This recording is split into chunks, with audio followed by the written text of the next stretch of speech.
जाहे दोना बाबे मजबूरी बानी हम ना धान तू बना के रख दूरी एक काचो में घात करब का छोड़ा याद जाए दोना बाबे मजबूरी बानी हम ना धान तू बना के रख दूरी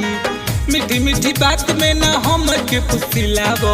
मीठी मीठी बात में ना हम के फुसिलावो शादी वाला मजा न कुंवारे में उठावो शादी वाला मजा न कुंवारे में उठावो शादी वाला मजा न कुंवारे में उठावो बुझाई कि ना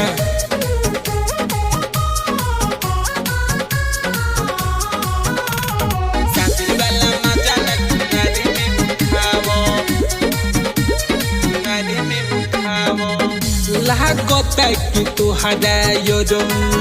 तनिको न बुझाला देखिली ही जदी केहू होई गाँव में हाला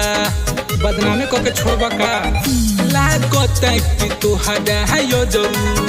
कुछ न बुझाला देखिली ही जदी केहू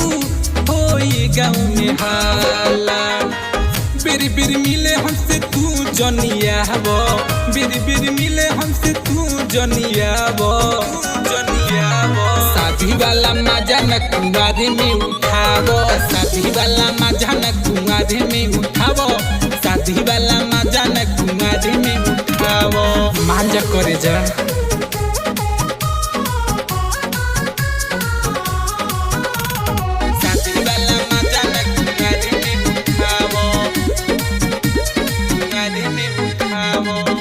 रोहन योगेश बात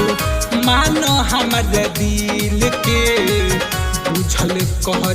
दऊ हमारा मानव के फील के हमरो परेशानी समझ करे जा रोहन योगेश बात मानो हमारा दिल के बुझल कह दऊ हमारा मानव के फील के हमारे के जान जोनी अता न सतावो हमारे के जान जोनी अता न सतावो शादी वाला मजा न कुंवारे में उठावो शादी वाला मजा न कुंवारे में उठावो शादी वाला मजा न कुंवारे में उठावो ठीक नहीं के हो।